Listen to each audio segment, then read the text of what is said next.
Good morning dear students. मैं प्रभाकर शर्मा केंद्रीय विद्यालय क्रमांक 1 रुड़की से एक बार फिर आपके सामने। आइए आज हम बिजनेस स्टडीज़ में डायमेंशंस ऑफ बिजनेस एनवायरनमेंट को स्टडी करते हैं। स्टूडेंट्स, सोशल इकोनॉमिकल डायमेंशंस ये सब आप पढ़ चुके हैं। आइए आज हम स्टडी करते हैं डायमेंशंस ऑफ बिजनेस एनवायरनमेंट में। नंबर 1 हम आज स्टडी करते हैं लीगल एनवायरनमेंट को।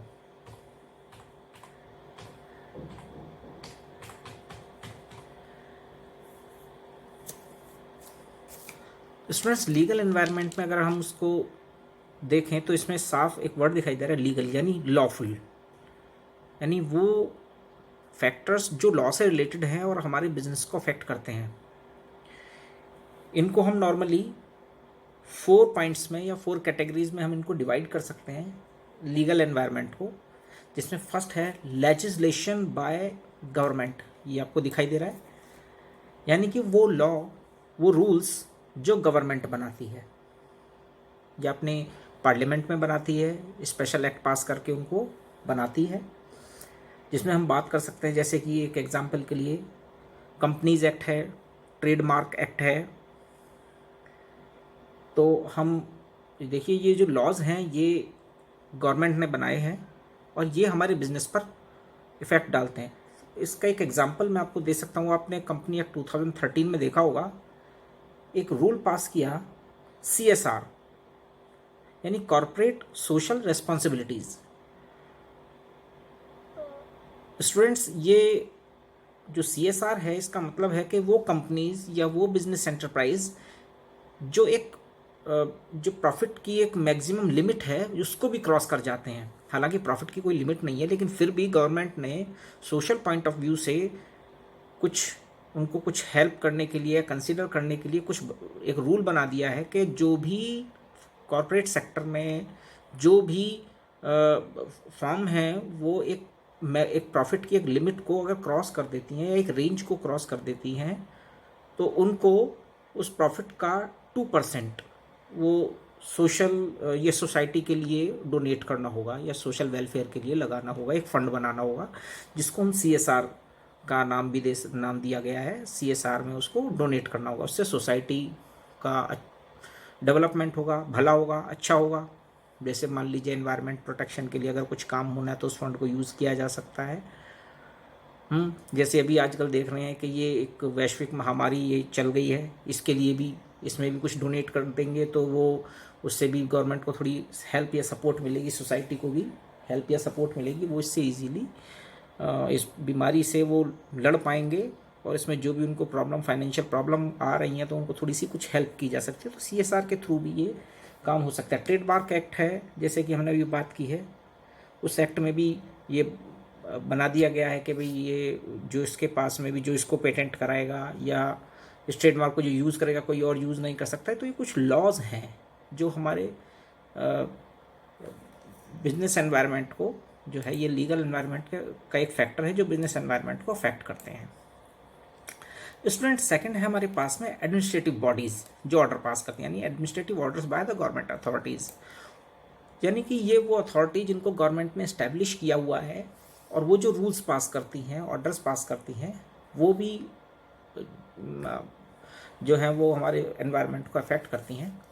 जैसे कि हम एग्जांपल दे सकते हैं, CBSE है, UGC है या securities and exchange board of India जिसको हम SEBI के नाम से भी जानते हैं, ये भी है। अब आप जानते हैं CBSE सेकेंडरी लेवल तक की जो एजुकेशन है उसके रूल रेगुलेशन बनाती है और इसके अंडर में जितने भी स्कूल्स हैं वो उनको फॉलो कर रहे होते हैं।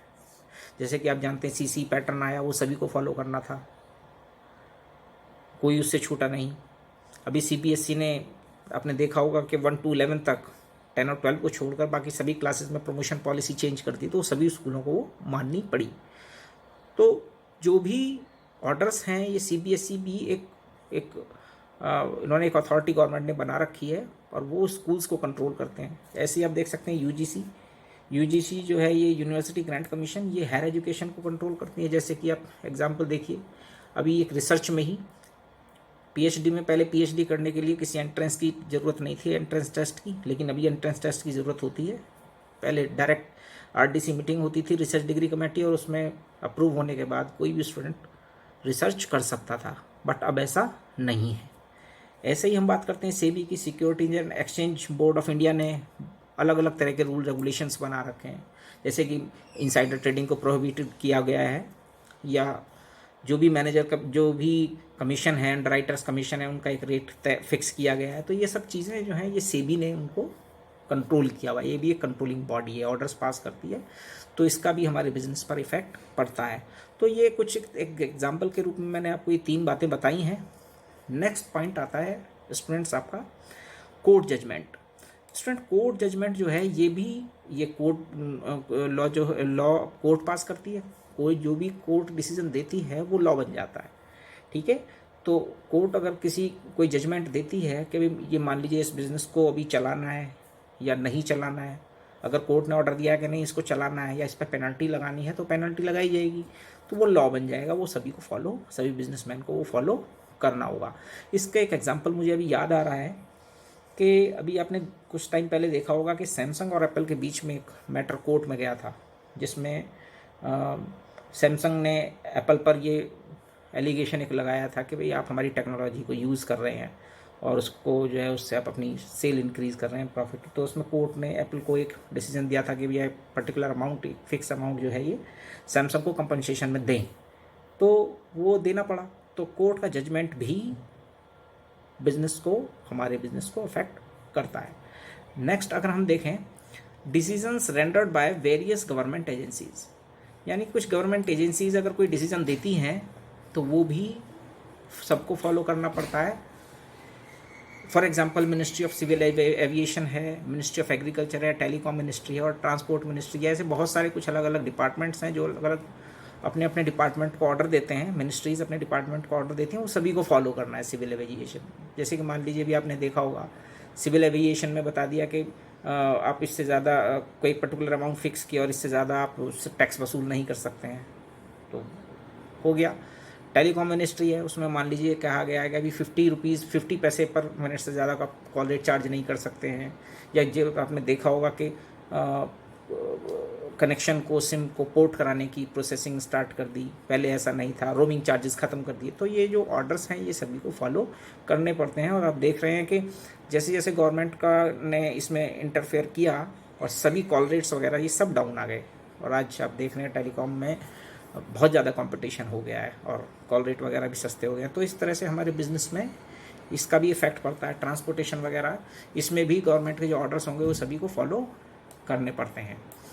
नेक्स्ट अगर हम बात करें अभी टेक्नोलॉजिकल एनवायरनमेंट की, तो टेक्नोलॉजिकल एनवायरनमेंट सीधा वर्ड इसमें दिखाई दे रहा है टेक्नोलॉजी से रिलेटेड। यानी कि अगर टेक्नोलॉजी अपग्रेड हो रही है, चेंज हो रही है, तो उसमें भी हमको वो भी हमारे बिजनेस पर इफेक्ट डालती है।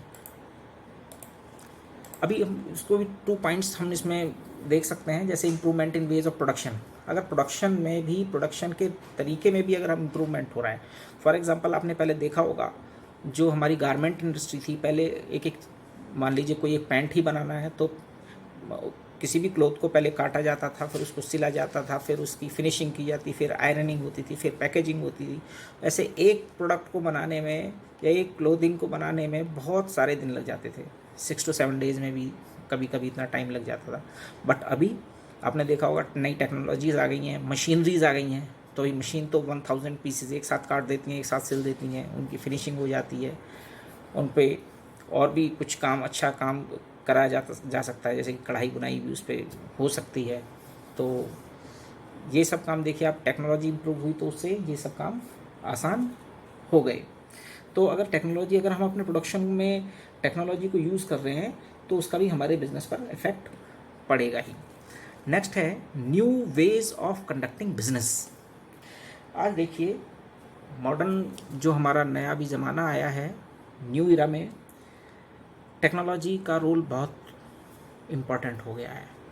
टेक्नोलॉजी ने हमारे बिजनेस के सभी मोड्स को चेंज कर दिया है।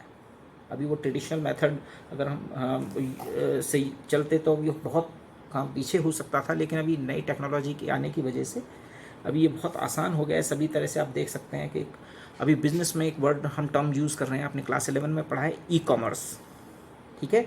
अभी उसकी वजह से आप देखिए सब कुछ ऑनलाइन हो गया है। आज आप मोबाइल फ़ोन से सारे काम कर सकते हैं।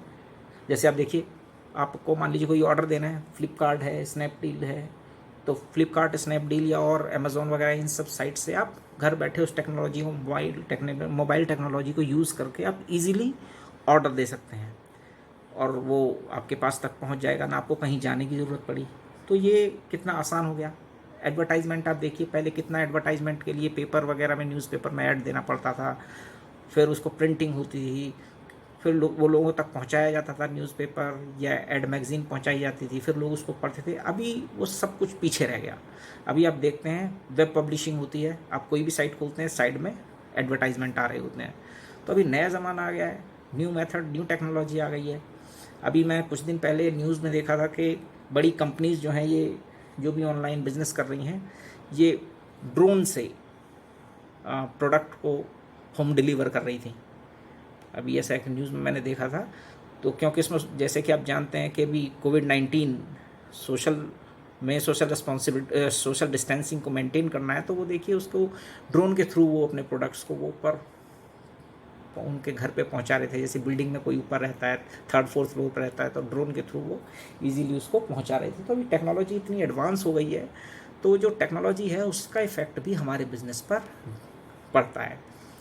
ठीक है स्टूडेंट्स, आज यहीं तक, इसके बाद आगे देखेंगे। Thank you.